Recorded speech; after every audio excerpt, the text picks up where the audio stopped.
Right, so Presidency Minister Khumbudzo Ntshavheni has moved to reassure South Africans that the country currently faces no credible domestic threats. She commended the state security agency's efforts in foiling what she calls attempts to violently undermine state authority. Of course, this does come 2 weeks after KwaZulu-Natal Police Commissioner Nhlanhla Mkhwanazi made allegations of interference against top police officials, which led to talks of potential unrest. We're going to unpack what we heard from the Minister and the Presidency on Tuesday. We are joined by reputation strategist Mr. Solly Moeng, as well as defence analyst Mr. Kobus Maree. Gentlemen, a good evening to you. Thank you so much for joining us. Solly, I do want to start with you because obviously, for the past week, almost 2 weeks, the big discussion in the country has been security, state security, on the back of those revelations by Nhlanhla Mkhwanazi. And then this week, the Minister in the Presidency reveals that government identified, among others, the threat of a coup, but said that they had made sure that there is no attempt that it materializes. What do you make of that? What's the message that you hear there? It's very, very unclear why she decided to say that, especially because there's no evidence of it. I mean, it seems like government is desperate to assure South Africans that it's in control. You know what happened in KZN a few years ago. South Africans generally have very little confidence in the SAPs, in the criminal justice system, the NPA. Now, and we're almost holding on that the justice system, the judges are to be trusted, the courts are to be trusted, and we also want to believe that the SANDF is to be trusted. Even if there are failures elsewhere, maybe the SANDF, maybe the intelligence services are keeping us safe. Now, obviously, clearly, following the Mkhwanazi revelations of not too long ago, the minister and the government are desperate to reassure South Africans that everything is fine. This is the first time that they're sharing this kind of information with us. It's unclear why they're doing that, but instead it has caused more concern within South Africans. Now people are talking about the poorest borders, people coming into South Africa, because she also said it's not South Africans. If anybody is involved in this stuff that we suspected was being planned, South Africans are not involved in it. Now we're beginning to say, wait a minute, who is in South Africa and what are they planning against our state? It hasn't helped at all. And it was very badly managed. Well, we're gonna chat a little bit more about the kind of communication that government should be doing right now during what some could call perilous times for really important state institutions. But Kobus Maree, thank you so much for joining us as well on Tuesday when the Minister in the Presidency said those words. The threat of a coup d'etat, but no such attempt has materialized. We've thwarted it. What did you think of? Well, my first thought was, I wonder what she means by that, on what information she is basing that. The one thing that we have identified over the last number of years as one of the weak links in the security chain is intelligence. Our intelligence has been incredibly weak. The intelligence in the run-up to the July KZN insurrections, the intelligence in the run-up to the Cabo Delgado uprising and the conflicts there were incredibly weak. The same in the DRC. And that is both defense intelligence, crime intelligence, you know, all the state security agencies. They've been incredibly weak, and I think they have been dilapidated over so many years that one must really ask the question, first of all, is what are these information that you base this on? And I have got huge trouble because, you know, the moment that you talk about a coup, then you say a coup d'etat, that there are certain characteristics or usual characteristics of a coup d'etat. And I cannot identify one serious of those typical characteristics to be present and involved here. Yes, we might have a threat of possible low-level revolution. We might have a insurrection threat, but not a coup d'etat. And if it is by foreign actors, I would doubt that very much. Yes, we know that we are on the grey list because of the wrong people being in South Africa and forming cells, and the South African borders, both maritime, air and land, are very, very weak and very porous. But those are the things that we should start to concentrate on and to focus on, and not on frivolous and creating perceptions of a threat, and the perception that they have dealt with that perceptions adequately. Perceptions in the eyes of the beholder, that's the truth. And I think that she has created the wrong perception, and nobody with really serious information and knowledge is taking what she has said very seriously. Absolutely. Yeah. So it was poorly handled and very, very poorly communicated.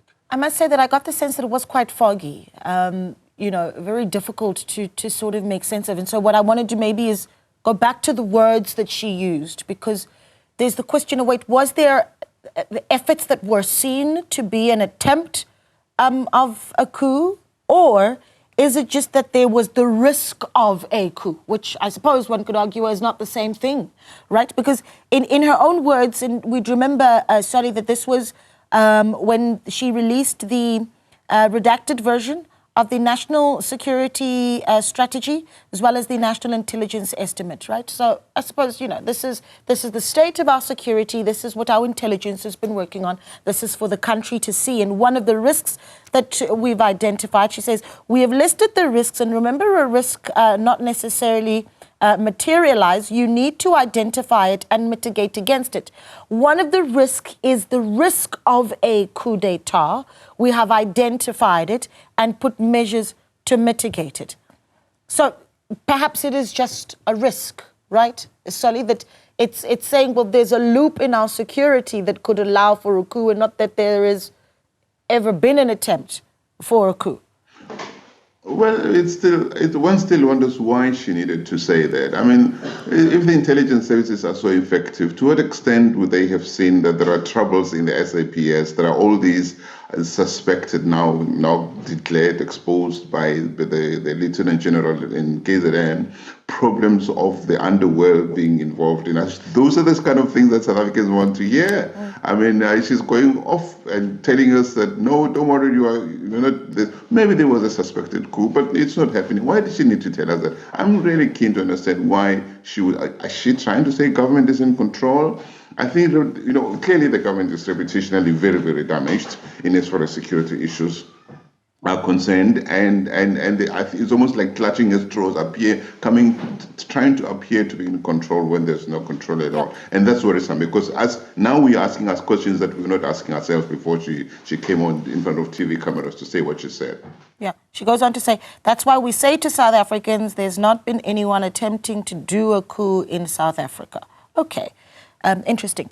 But let's talk about the threats that we might very well have at the moment. Kobus, you talked about how we were perhaps on the back foot in being able to see July 2021 from an intelligence point of view.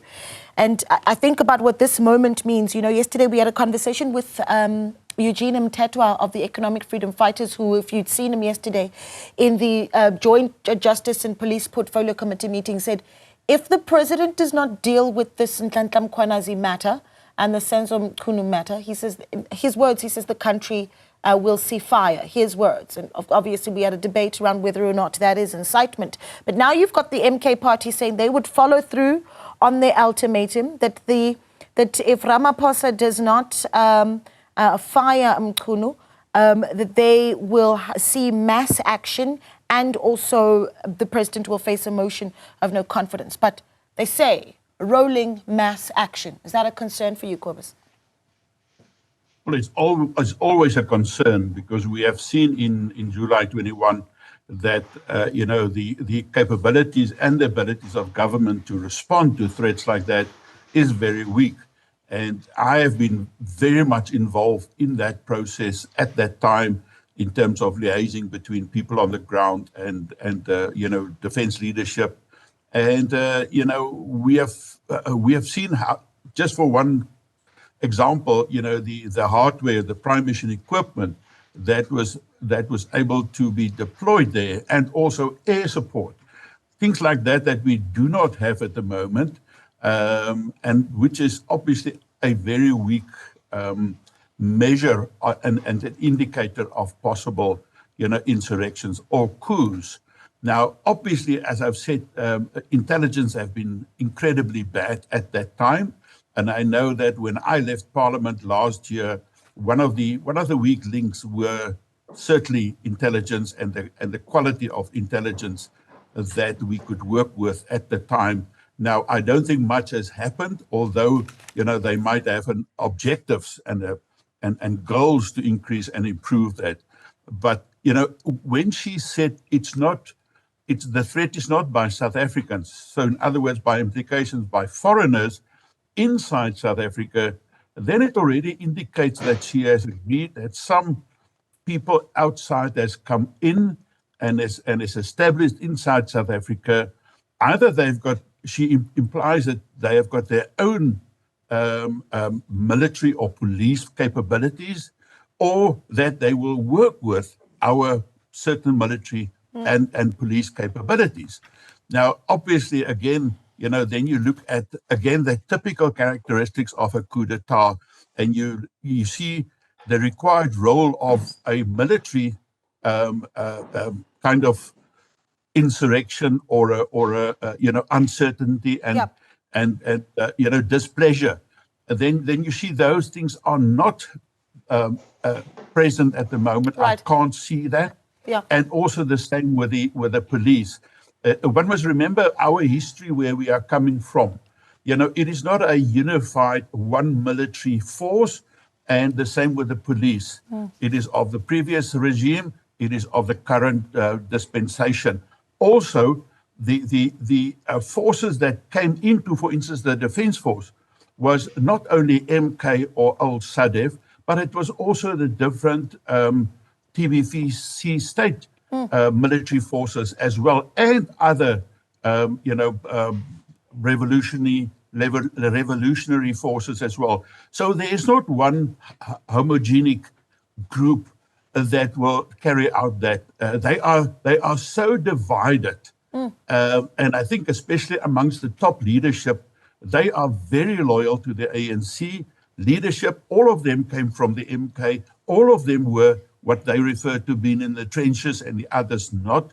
So I cannot see any senior leadership that will take a leadership role and leading the soldiers to a coup. Yeah. We don't have the capabilities, the firepower, and the support from a prime mission equipment anyway to do that successfully. So that will damage us even further in the eyes of the world. Yeah, very interesting.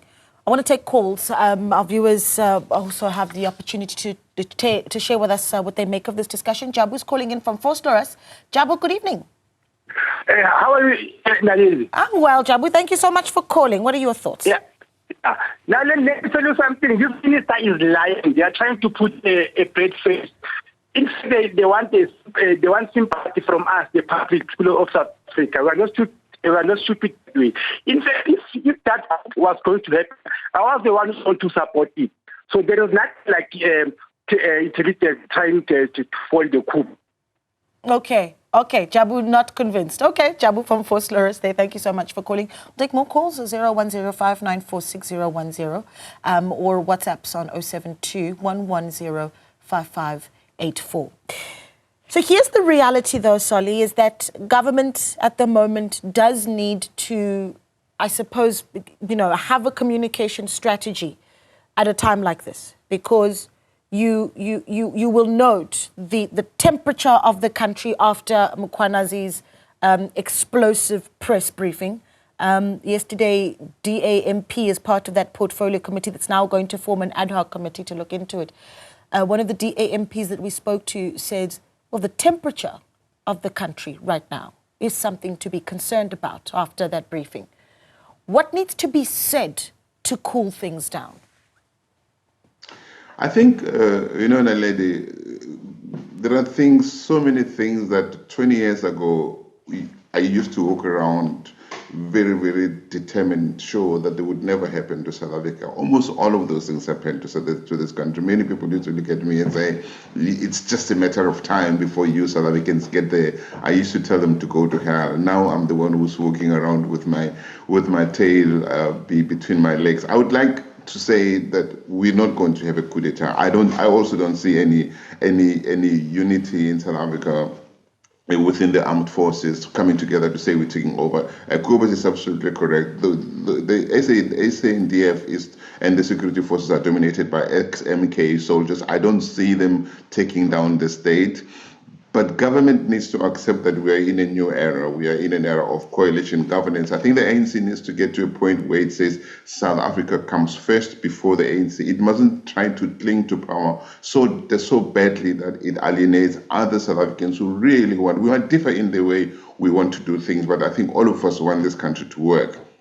And I think that they need to start getting South Africans from other backgrounds to work for the country, and not because each time something happens, they dig out old ANC veterans to come and say, Kachalia now it's always ANC people. They think that only the ANC has solutions for this country. They're making a big mistake. South Africans across the board, irrespective of their political differences, love this country. And the ANC needs to get to a point where they say, okay, we have 30 years of this thing. Let's accept that things have changed. Let's get more ideas around the table in how we manage this country going forward, but also how we communicate, how we regain public trust, because a lot of South Africans across the board do no longer have confidence in the government. And I think that the ANC is not hearing those messages, or maybe it is, but it's refusing to accept. And it's very bad. It's very sad for South Africa, because let me tell you, for the sake of global blackness, there are people who are black, who come from around Africa, from the Caribbean, from North America, from elsewhere. They look at this country as that country that is a modern African democracy that is led by black people. We want it to succeed for the sake of us, so that we can walk around the world proud that nobody is going to say each time black people touch something, it fails. And the ANC doesn't seem to, it's so focused on its own survival in power, so focused on its belly button, that South Africa is failing under its watch, and it's not caring. And that is very sad, because the reputationally we are hurting. All right, thanks. Go ahead. Yes, your final thoughts, and if you can, I've got about a minute for you, or 30 seconds, in fact, Khumbudzo. But I want to say, what do we say at a time like this? Go ahead. I can just say that what Solly has said is so true. I've experienced that, and it's not a matter of ANC black people. It is black people in South Africa. I have worked with incredible leaders in the Defence Force, but with the greatest of respect, because they were not in the trenches, they were not part of the struggle pre-democracy, they are not, considered when promotions must take place. Last time when the president made the promotions in the Defence Force and in all the divisions, his first criteria that he mentioned was their involvement in MK between 30 and 40 years prior to their appointment, as if it was a major important characteristics and requirement. And many black guys who come from the South Africa, maybe the TBV state defense forces, but also new ones that has enrolled in the defense force, are outstanding leaders, but maybe a bit young in their opinion. They haven't been in the trenches. They are overlooked. So that is very discouraging, and that's why people like that will not support, a leadership that is run. One must also remember that even the chief of the SANDF and President Ramaphosa comes from the same geographical area, has got the same cultural, background and history.